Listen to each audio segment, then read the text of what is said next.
Project 2025 Mandate for Leadership Foreword. A Promise to America, Kevin D. Roberts, Ph.D. 44 years ago, the United States and the conservative movement were in dire straits. Both had been betrayed by the Washington establishment and were uncertain whom to trust. Both were internally splintered and strategically adrift. Worse still, at that moment of acute vulnerability and division, we found ourselves besieged by existential adversaries, foreign and domestic. The late 1970s were by any measure a historic low point for America and the political coalition dedicated to preserving its unique legacy of human flourishing and freedom. Today, America and the conservative movement are enduring any era of division and danger akin to the late 1970s. Now as then, our political class has been discredited by a wholesale dishonesty and corruption.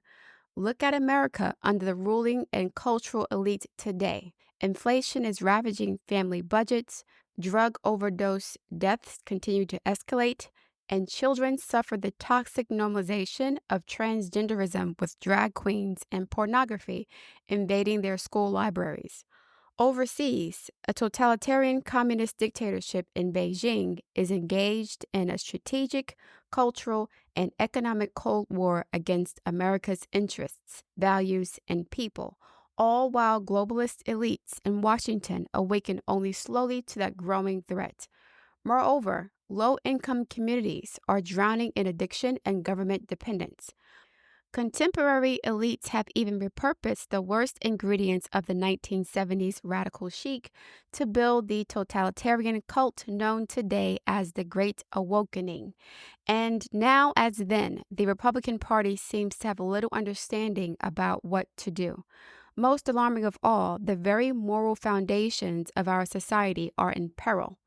Yet, students of history will note that, notwithstanding all those challenges, the late 1970s proved to be the moment when the political right unified itself and the country and led the United States to historic political, economic, and global victories. The Heritage Foundation is proud to have played a small but pivotal role in that story. It was in early 1979, amid stagflation, gas lines, and the Red Army's invasion of Afghanistan, the nadir of Jimmy Carter's days of malaise, the Heritage Foundation launched the Mandate for Leadership project. We brought together hundreds of conservative scholars and academics across the conservative movement. Together, this team created a 20-volume, 3,000-page governing handbook containing more than 2,000 conservative policies to reform the federal government and rescue the American people from Washington dysfunction. It was a promise from the conservative movement to the country, confident, specific, and clear. Mandate for Leadership was published in January 1981, the same month Ronald Reagan was sworn into his presidency. By the end of that year, more than 60% of his recommendations had become policy, and Reagan was on his way to ending stagflation, reviving American confidence and prosperity, and winning the Cold War. The bad news today is that our political establishment and cultural elite have once again driven America toward decline. The good news is that we know the way out, even though the challenges today are not what they were in the 1970s. Conservatives should be confident that we can rescue our children, reclaim our culture, revive our economy, and defeat the anti-American left, at home and abroad. We did it before and we'll do it again. As Ronald Reagan put it, quote, "Freedom is a fragile thing and it's never more than one generation away from extinction. It is not ours by way of inheritance. It must be fought for and defended constantly by each generation," end quote. This is the duty history has put before us and the standard by which our generation of conservatives will be judged, and we should not want it any other way.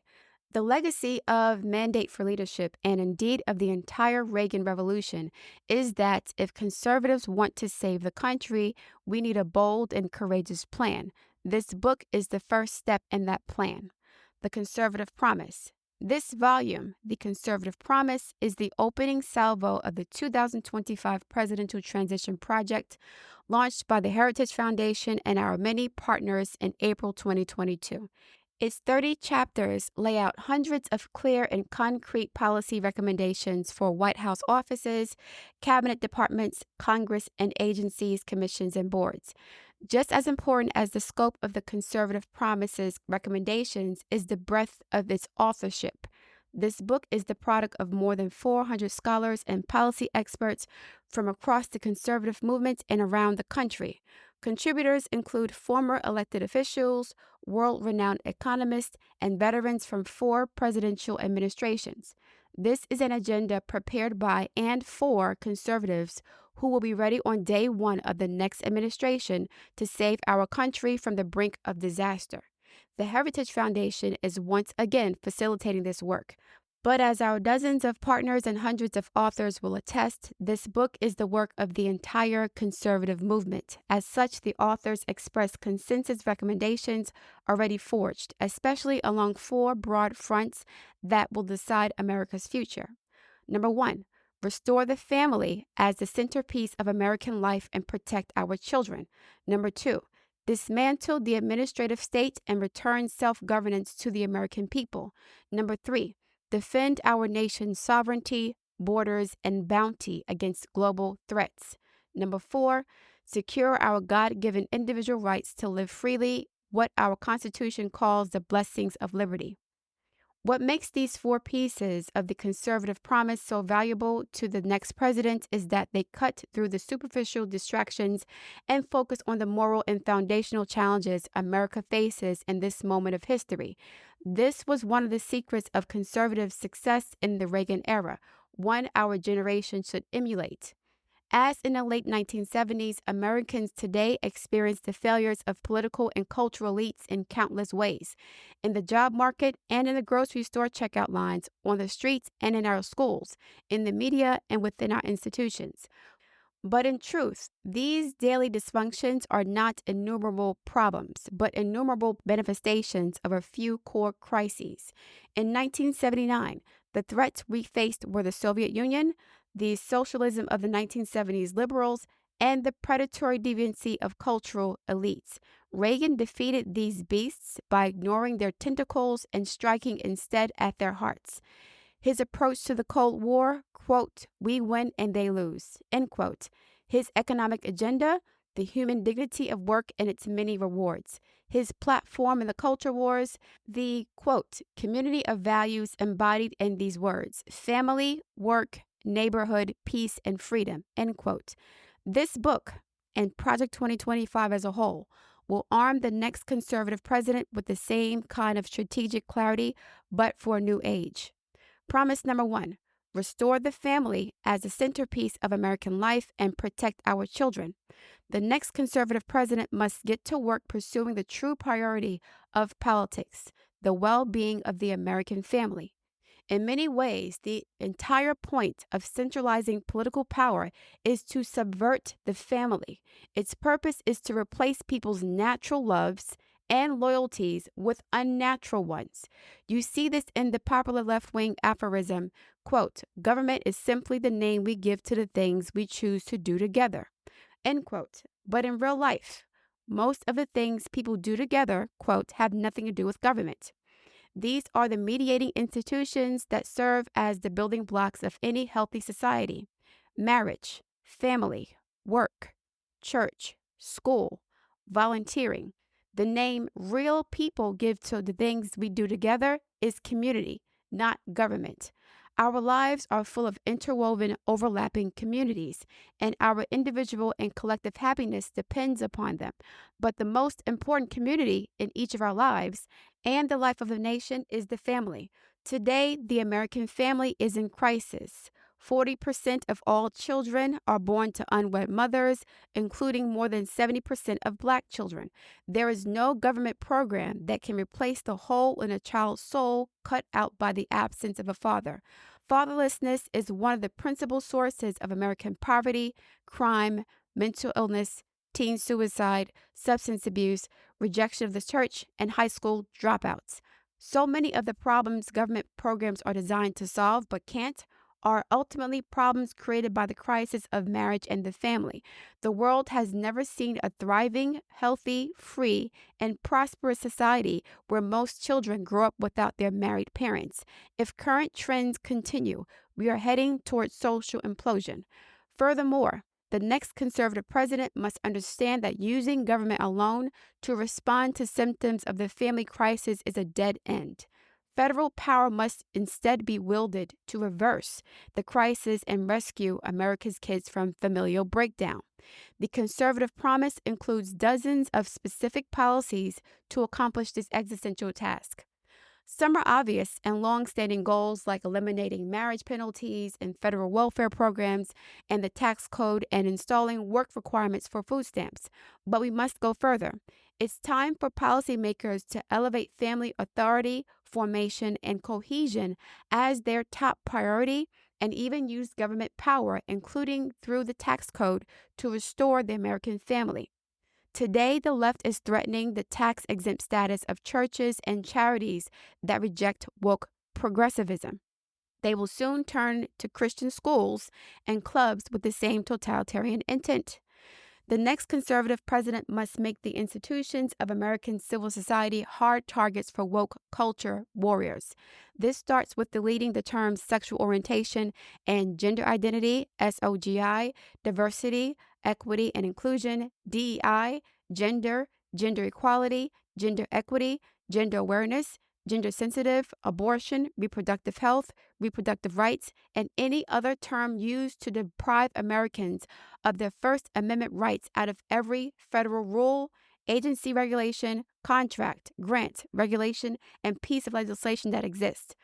Pornography, manifested today in the omnipresent propagation of transgender ideology and sexualization of children, for instance, is not a political Gordian knot inextricably binding up disparate claims about free speech, property rights, sexual liberation, and child welfare.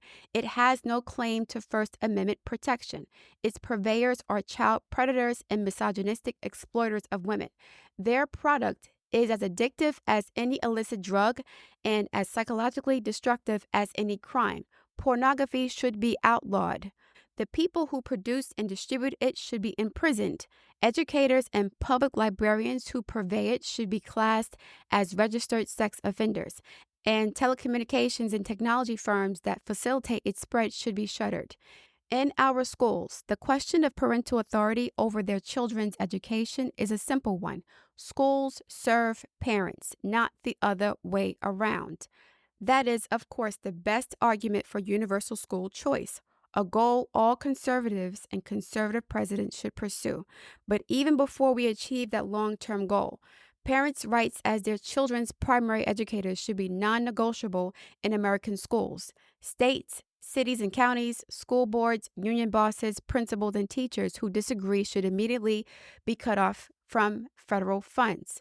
The noxious tenets of critical race theory and gender ideology should be excised from curricula in every public school in the country.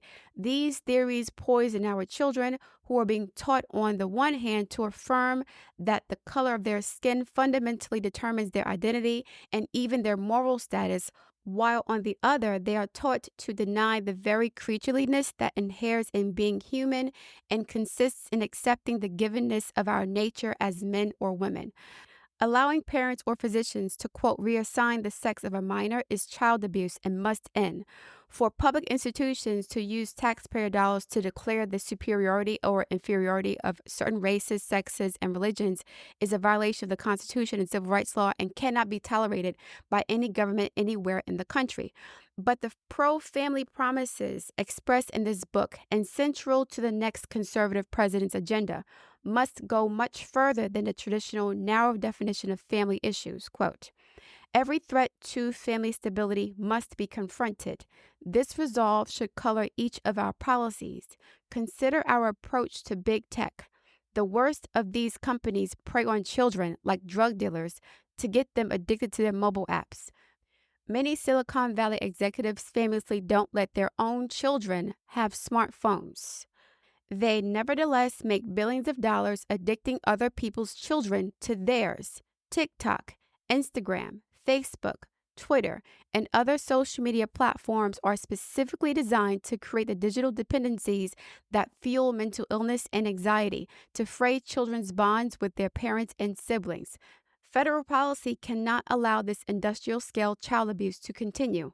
Finally, conservatives should gratefully celebrate the greatest pro-family win in a generation, overturning Roe v. Wade, a decision that for 5 decades made a mockery of our Constitution and facilitated the deaths of tens of millions of unborn children. But the Dobbs decision is just the beginning. Conservatives in the states and in Washington, including in the next conservative administration, should push as hard as possible to protect the unborn in every jurisdiction in America. In particular, the next conservative president should work with Congress to enact the most robust protections for the unborn that Congress will support while deploying existing federal powers to protect innocent life and vigorously complying with statutory bans on the federal funding of abortion. Conservatives should ardently pursue these pro-life and pro-family policies while recognizing the many women who find themselves in immensely difficult and often tragic situations and the heroism of every choice to become a mother. Alternative options to abortion, especially adoption, should receive federal and state support. In summary, the next president has a moral responsibility to lead the nation in restoring a culture of life in America again. Promise number 2. Dismantle the administrative state and return self-governance to the American people. Of course, the surest way to put the federal government back to work for the American people is to reduce its size and scope back to something resembling the original constitutional intent. Conservatives desire a smaller government not for its own sake, but for the sake of human flourishing. But the Washington establishment doesn't want a constitutionally limited government because it means they lose power and are held more accountable by the people who put them in power. Like restoring popular sovereignty, the task of reattaching the federal government's constitutional and democratic tethers calls to mind Ronald Reagan's observation that, quote, "There are no easy answers, but there are simple answers." In the case of making the federal government smaller, more effective, and accountable, the simple answer is the Constitution itself. The surest proof of this is how strenuously and creatively generations of progressives and many Republican insiders have worked to cut themselves free from the strictures of the 1789 Constitution and subsequent amendments. Consider the federal budget. Under current law, Congress is required to pass a budget and 12 issue-specific spending bills comporting with it every single year. The last time Congress did so was in 1996. Congress no longer meaningfully budgets, authorizes, or categorizes spending. Instead, party leaders negotiate one multi-trillion-dollar spending bill, several thousand pages long, and then vote on it before anyone, literally, has a chance to read it. Debate time is restricted. Amendments are prohibited. And all of this is backed up against a midnight deadline when the previous omnibus spending bill will run out and the federal government shuts down, quote unquote. This process is not designed to empower 330 million American citizens and their elected representatives, but rather to empower the party elite secretly negotiating without any public scrutiny or oversight. In the end, congressional leaders' behavior and incentives here are no different from those of global elites insulating policy decisions over the climate, trade, public health, you name it, from the sovereignty of national electorates. Public scrutiny and democratic accountability make life harder for policymakers, so they skirt it. It's not dysfunction, it's corruption. And despite its gaudy price tag, the federal budget is not even close to the worst example of this corruption. That distinction belongs to the, quote, administrative state, the dismantling of which must be a top priority for the next conservative president. The term administrative state refers to the policy-making work done by the bureaucracies of all the federal government's departments, agencies, and millions of employees. Under Article 1 of the Constitution, quote, "All legislative powers herein granted shall be vested in a Congress of the United States, which shall consist of a Senate and a House of Representatives." End quote. That is, federal law is enacted only by elected legislators in both houses of Congress. This exclusive authority was part of the framers' doctrine of, quote, separated powers. They not only split the federal government's legislative, executive, and judicial powers into different branches, they also gave each branch checks over the others. Under our Constitution, the legislative branch, Congress, is far and away the most powerful and correspondingly the most accountable to the people.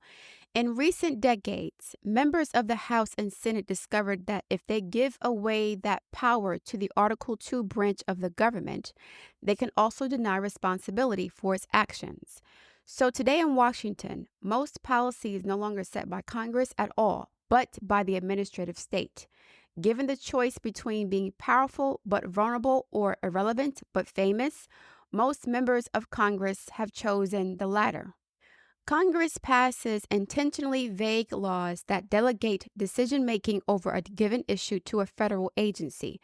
That agency's bureaucrats, not just unelected, but seemingly unfireable, then leap at the chance to fill the vacuum created by Congress's preening cowardice.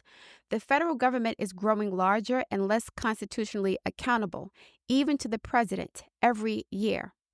Point 1. A combination of elected and unelected bureaucrats at the Environmental Protection Agency quietly strangles domestic energy production through difficult-to-understand rulemaking processes. Point 2. Bureaucrats at the Department of Homeland Security, following the lead of a feckless administration, order border and immigrant enforcement agencies to help immigrants criminally enter our country with impunity. Point number 3. Bureaucrats at the Department of Education inject racist, anti-American, ahistorical propaganda into American classrooms. Point number 4. Bureaucrats at the Department of Justice force school districts to undermine girls' sports and parents' rights to satisfy transgender extremists. Point number 5. Woke bureaucrats at the Pentagon force troops to attend, quote, training seminars about white privilege. And point number 6. Bureaucrats at the State Department infuse U.S. foreign aid programs with woke extremism about intersectionality and abortion. Unaccountable federal spending is the secret lifeblood of the Great Awakening. Nearly every power center held by the left is funded or supported, one way or another, through the bureaucracy of Congress. Colleges and school districts are funded by tax dollars. The administrative state holds 100% of its power at the sufferance of Congress, and its insulation from presidential discipline is an unconstitutional fairy tale spun by the Washington establishment to protect its turf. Members of Congress shield themselves from constitutional accountability, often when the White House allows them to get away with it. Cultural institutions like public libraries and public health agencies are only as, quote, independent from public accountability as elected officials and voters permit.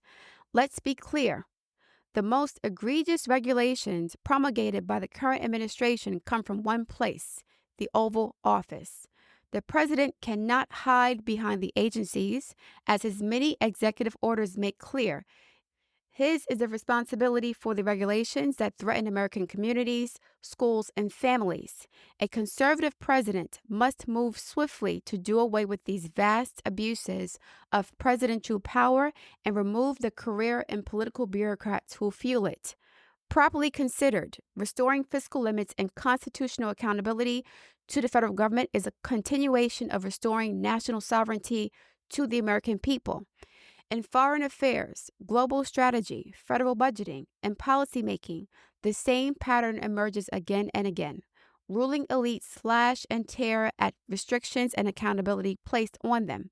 They centralize power up and away from the American people to supranational treaties and organizations, to left-wing, quote, experts, to sight unseen, all-or-nothing legislating, to the unelected career bureaucrats of the administrative state.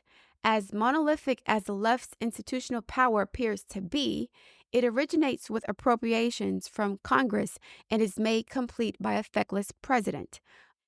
A conservative president must look to the legislative branch for decisive action. The administrative state is not going anywhere until Congress acts to retrieve its own power from bureaucrats and the White House. But in the meantime, there are many executive tools a courageous conservative president can use to handcuff the bureaucracy, push Congress to return to its constitutional responsibility, restore power over Washington to the American people, bring the administrative state to heel, and in the process defang and defund the woke culture warriors who have infiltrated every last institution in America. The conservative promise lays out how to use many of these tools, including how to fire supposedly unfireable federal bureaucrats, how to shutter wasteful and corrupt bureaus and offices, how to muzzle woke propaganda at every level of government, how to restore the American people's constitutional authority over the administrative state, and how to save untold taxpayer dollars in the process. Finally, the president can restore public confidence and accountability to our most important government function of all, national defense. The American people desire a military full of highly skilled servicemen and women who can protect the homeland and our interests overseas. The next conservative president must end the left's social experimentation with the military, restore war fighting as its sole mission, and set defeating the threat of the Chinese Communist Party as its highest priority. The next conservative president must possess the courage to relentlessly put the interests of the everyday American over the desires of the ruling elite. Their outrage cannot be prevented. It must simply be ignored, and it can be. The left derives its power from the institutions they control, but those institutions are only powerful to the extent that constitutional officers surrender their own legitimate authority to them. A president who refuses to do so or uses his or her office to reimpose constitutional authority over federal policymaking can begin to correct decades of corruption and remove thousands of bureaucrats from the positions of public trust they have so long abused. Promise number 3, defend our nation's sovereignty, borders, and bounty against global threats. The United States belongs to, quote, we the people. All government authority derives from the consent of the people, and our nation's success derives from the character of its people. The American people's right to rule ourselves is the obverse of our duty. We cannot outsource to others our obligation to ensure the conditions that allow our families, local communities, churches and synagogues, and neighborhoods to thrive. The buck stops with each of us, so each of us must have the freedom to pursue the good for ourselves and those entrusted to our care. To most Americans, this is common sense, but in Washington, D.C. and other centers of leftist power like the media and the academy, this statement of basic civics is branded hate speech. Progressive elites speak in lofty terms of openness, progress, expertise, cooperation, and globalization, but too often, these terms are just rhetorical Trojan horses concealing their true intention, stripping, quote, we the people of our constitutional authority over our country's future. America's corporate and political elites do not believe in the ideals to which our nation is dedicated: self-governance, the rule of law, and ordered liberty. They certainly do not trust the American people, and they disdain the Constitution's restrictions on their ambitions.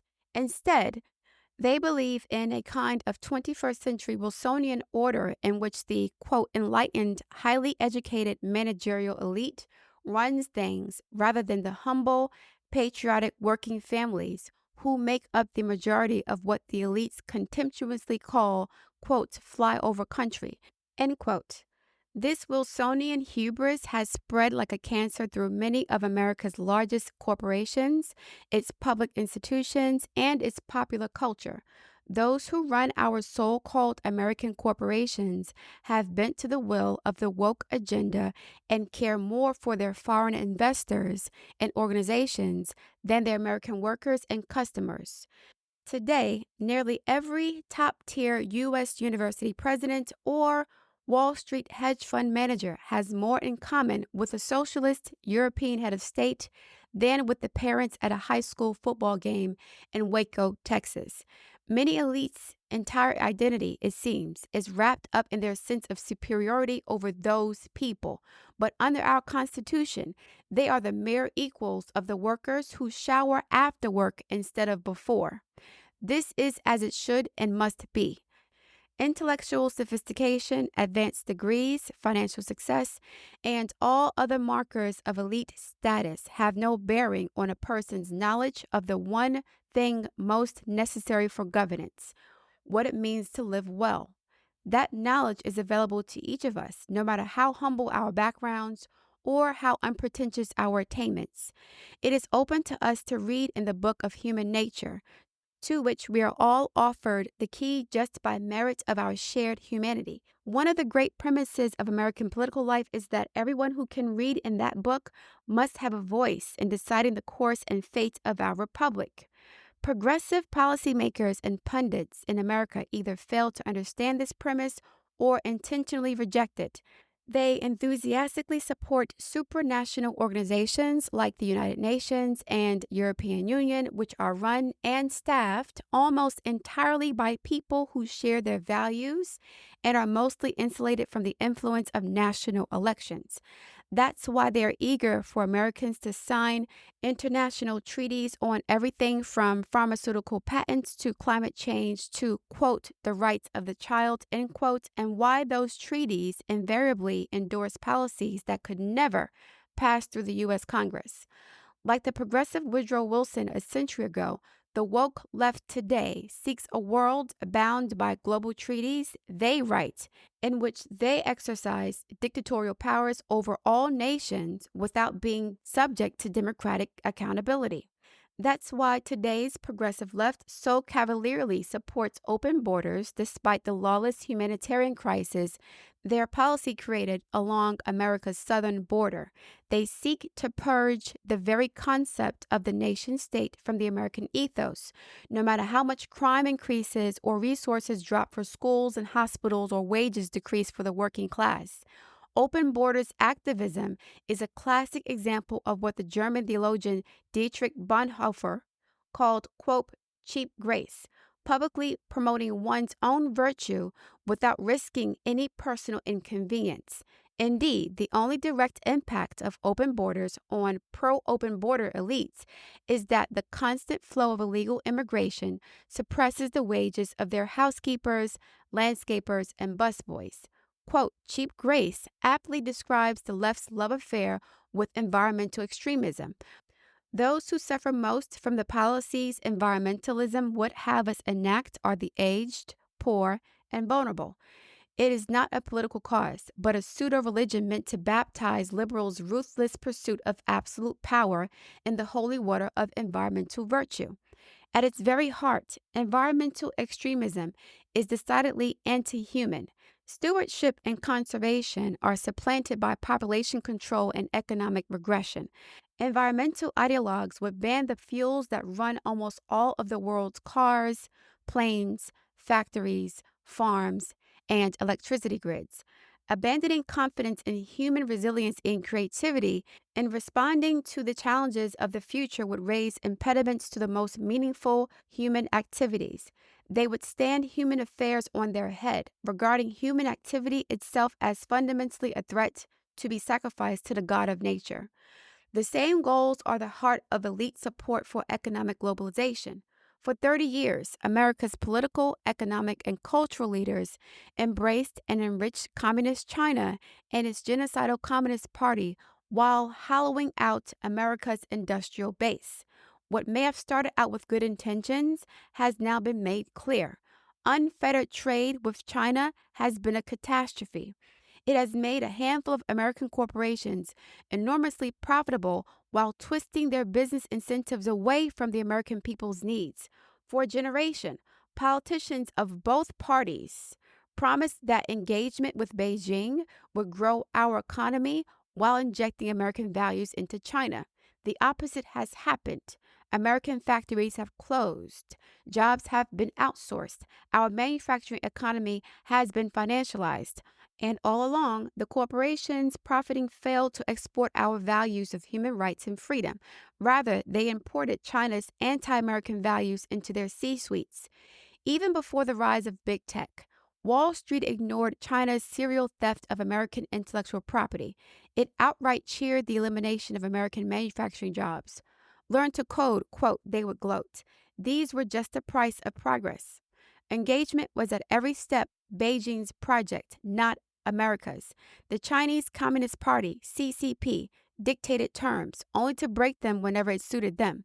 They stole our technology, spied on our people, and threatened our allies, all with trillions of dollars of wealth and military power financed by their access to our markets.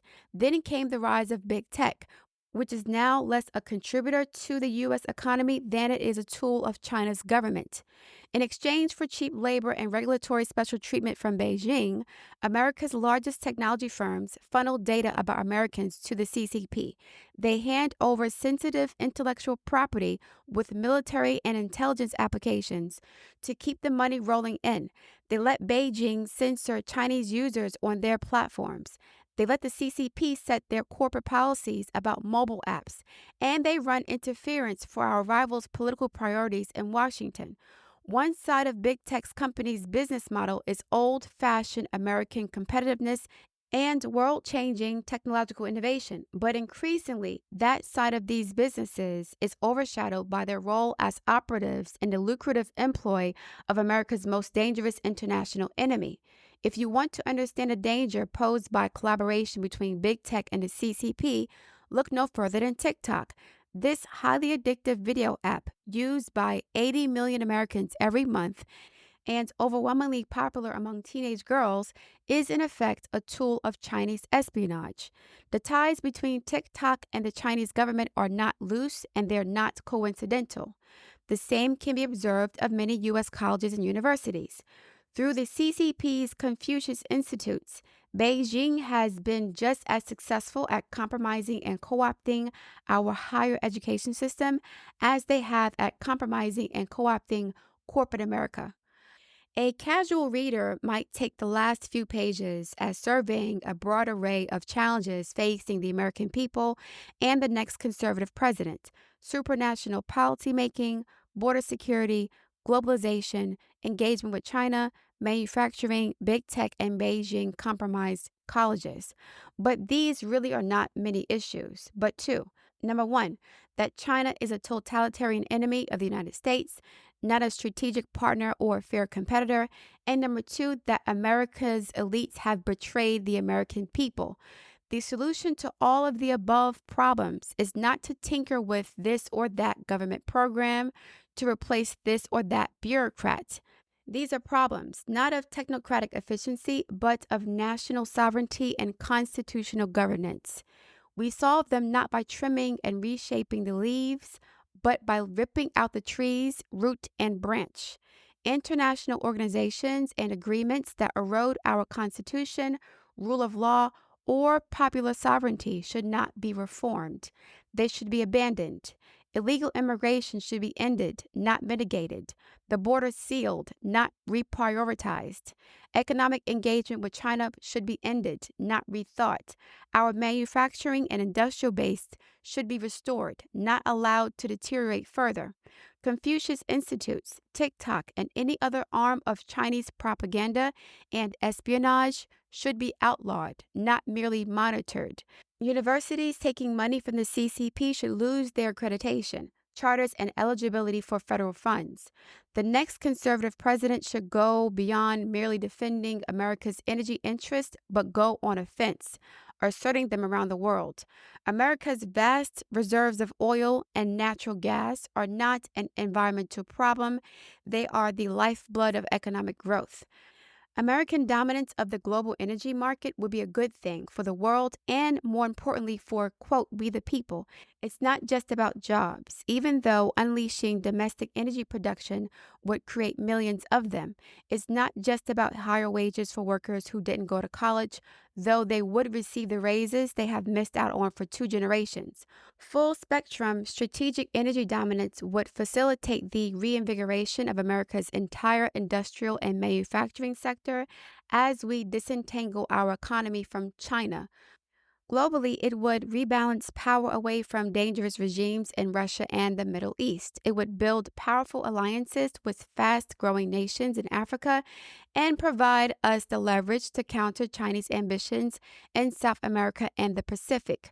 Locally, it would drive billions of dollars of private investment to the communities that have been hammered by globalization since the 1990s, and it would clarify our intentions to Beijing that the next president can ensure that a large part of America's reindustrialization is in the production of the equipment we will need to dissuade future foreign meddling with U.S. vital interests. Promise number 4, secure our God-given individual right to enjoy, quote, the blessings of liberty, end quote. The Declaration of Independence famously asserted the belief of America's founders that, quote, all men are created equal and endowed with God-given rights to life, liberty, and the pursuit of happiness, end quote. It's the last, quote, the pursuit of happiness, end quote, that is central to America's heroic experiment in self-government. When the founders spoke of pursuit of happiness, what they meant might be understood today as, in essence, quote, pursuit of blessedness. That is, an individual must be free to live as his Creator ordained, to flourish. Our Constitution grants each of us the liberty to do not what we want, but what we ought. This pursuit of the good life is found primarily in family, marriage, children, Thanksgiving dinners, and the like. Many find happiness through their work. Think of dedicated teachers or healthcare professionals you know, entrepreneurs or plumbers throwing themselves into their businesses, anyone who sees a job well done as a personal reward. Religious devotion and spirituality are the greatest sources of happiness around the world. Still, others find themselves happiest in their local voluntary communities of friends, their neighbors, their civic, or their charitable work. The American Republic was founded on principles prioritizing and maximizing individuals' rights to live their best life or to enjoy what the framers called the blessings of liberty.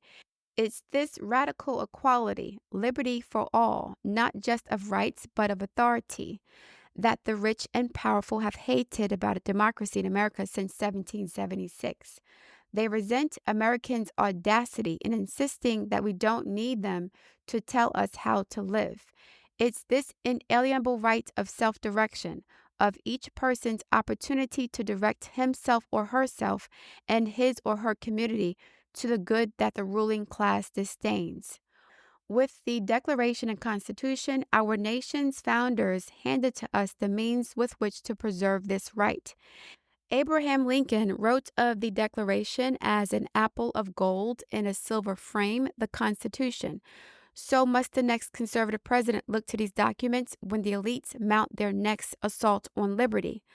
Left to our own devices, the American people rejected European monarchy and colonialism, just as we rejected slavery, second-class citizenship for women, mercantilism, socialism, Wilsonian globalism, fascism, communism, and today, wokeism. To the left, these assertions of patriotic self-assurance are just so many signs of our moral depravity and intellectual inferiority. Proof that, in fact, we need a ruling elite making decisions for us. But the next conservative president should be proud, not ashamed of Americans' unique culture of social equality and ordered liberty. After all, the countries where Marxist elites have won political and economic power are all weaker, poorer, and less free for it. The United States remains the most innovative and upwardly mobile society in the world. Government should stop trying to substitute its own preferences for those of the people, and the next conservative president should champion the dynamic genius of free enterprise against the grim miseries of elite-directed socialism. The promise of socialism, communism, Marxism, progressivism, fascism, whatever name it chooses, is simple. Government control of the economy can ensure equal outcomes for all people. The problem is that it has never done so. There is no such thing as the government. There are just people who work for the government and wield its power and who, at almost every opportunity, wield it to serve themselves first and everyone else a distant second. This is not a failing of one nation or socialist party, but inherent in human nature. Nighttime satellite images of the Korean peninsula famously show the free market South lit up with homes, businesses, and cities electrified from coast to coast. By contrast, communist North Korea is almost completely dark except for the small dots of the capital city, Pyongyang, where a psychotic dictator and his cronies live. The same phenomenon is on display in the infuriating fact that 4 of the 6 richest counties in the United States are suburbs of Washington, D.C., a city infamous for its lack of native productive industries. We see the same corruption expressed on an individual level whenever billionaire climate activists who want to outlaw carbon-fueled transportation fly to A-list conferences on their private jets, or when COVID-19 shut down politicians like former House Speaker Nancy Pelosi and California Governor Gavin Newsom were caught at the hair salon or dining at a fancy restaurant after moralizing about how everyone else must stay home and forego such luxuries during the pandemic. For socialists who are almost always well-to-do, socialism is not a means of equalizing outcomes, but a means of accumulating power. They never get around to helping anyone else. The Soviet Empire was a social and economic failure. North Korea, despite the opulence of its tyrants, is one of the poorest nations in the world. Cuba is so corrupt that its people regularly risk their lives to escape to Florida on rafts. Venezuela was once the richest nation in South America. Today, a decade after a Marxist dictator took over, 94% of Venezuelans live in poverty. Even Socialist Senator Bernie Sanders' home state of Vermont was forced to repeal the state's single-payer healthcare system just 3 years after creating it.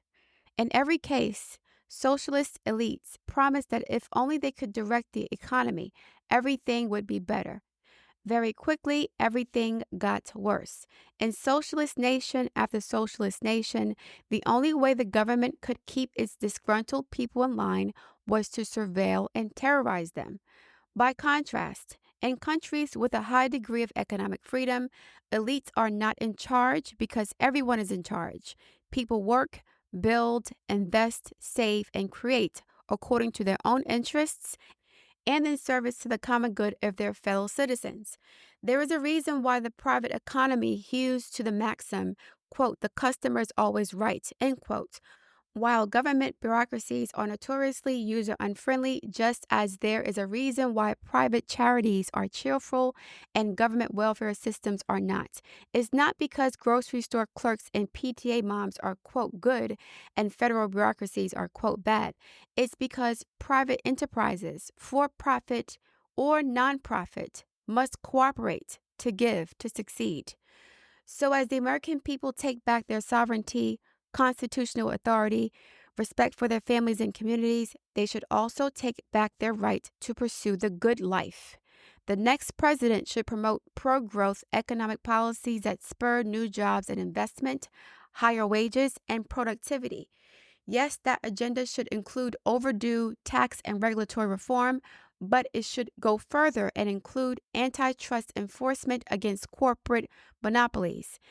It should promote educational opportunities outside the woke-dominated system of public schools and universities, including trade schools, apprenticeship programs, and student loan alternatives that fund students' dreams instead of Marxist academics. Just as important as expanding opportunities for workers and small businesses, the next president should crack down on the crony capitalist corruption that enables America's largest corporations to profit through political influence rather than competitive enterprise and customer satisfaction. Analogous pro-growth reforms for America's voluntary civil society are also in order. America is not an economy, it's a country. Economic freedom is not the only important freedom. Freedom of religion, freedom of speech, and the freedom to assemble also represent key components of the American promise. Today, in addition to the problem of big tech censorship, we see speakers at universities shouted down, parents investigated and arrested for attempting to speak at school board meetings, and donors to conservative causes harassed and intimidated. The next conservative president must defend our First Amendment rights. Best effort. Ultimately, the left does not believe that all men are created equal. They think they are special. They certainly don't think all people have an unalienable right to pursue the good life. They think only they themselves have such a right, along with a moral responsibility to make decisions for everyone else. They don't think any citizen, state, business, church, or charity should be allowed any freedom until they first bend the knee. This book, this agenda, the entire Project 2025 is a plan to unite the conservative movement and the American people against elite rule and woke culture warriors. Our movement has not been united in recent years, and our country has paid the price. In the past decade, through the breakdown of the family, the rise of China, the Great Awakening, big tech abuses, and the erosion of constitutional accountability in Washington have rendered these divisions not just inconvenient, but politically suicidal. Every hour the left directs federal policy and elite institutions, our sovereignty, our Constitution, our families, and our freedom are a step closer to disappearing. Conservatives have just 2 years and one shot to get this right. With enemies at home and abroad, there is no margin for error. Time is running short. If we fail, the right for every idea of America may be lost. But we should take the small window of opportunity we have left to act with courage and confidence, not despair. The last time our nation and movement were so near defeat, we rallied together behind a great leader and great ideas, transcended our differences, rescued our nation, and changed the world. It is time to do it again. Now, as then, we know who we are fighting and what we are fighting for our republic, our freedom, and for each other. The next conservative president will enter office on January 20th, 2025, with a simple choice: greatness or failure. It will be a daunting test, but no more so than every generation of Americans has faced and passed. The conservative promise represents the best effort of the conservative movement in 2023 and the next conservative president's last opportunity to save our republic. This marks the end of the forward statement. Please tune in tomorrow for Section 1, Taking the Reins of Government, Chapter 1, The White House Office by Rick Dearborn.